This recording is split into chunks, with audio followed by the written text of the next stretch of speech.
assignment mo. Saan pa? Eh, di sa puso mo. Alam mo ba, Bunso? Stress ako sa subject ko. Ang bilis-bilis magturo ng teacher.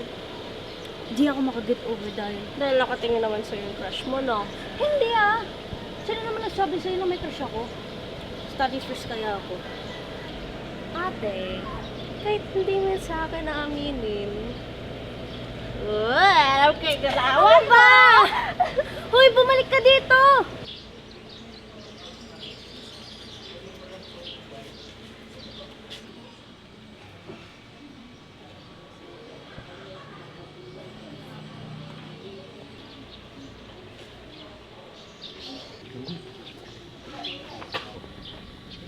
Saan pupunta? Hindi mo ba nakikita na dadaan ako? Kita ko naman. Eh, ako ba? Nakita mo ba ako? Che!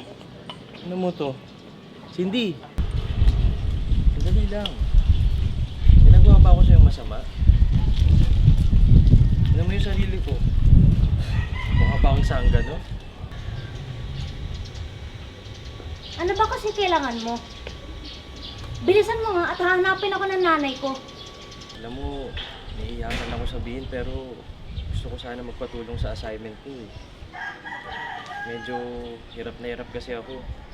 Ganito na lang. Kapag tinulungan mo ako sa assignment, babayaran kita. Ano, deal ba? Alam mo, huwag ka puro asa.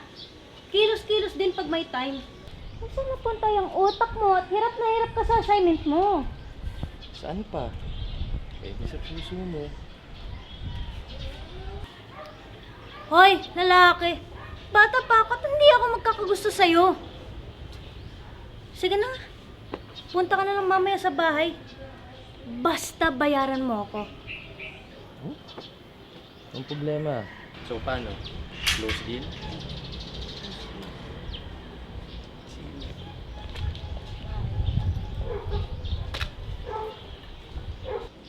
Wala na yung lalaki, umalis na. Nakita mo na? Sabi ko sa'yo eh, manang-mana sa ina. Alam mo Mari, malakas talaga ang kutob ko na di malayong maagang mabubuntis yung batang yun. Oo nga.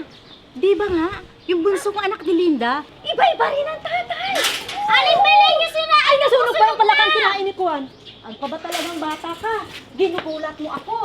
Aling Belen, Nay, wala talaga kayong ginawa kundi magchismisan. Abay, kinakaroon niyo yung pagiging chismosa niyo eh. Makaalis na nga. Ikaw na bata ka, halika nga.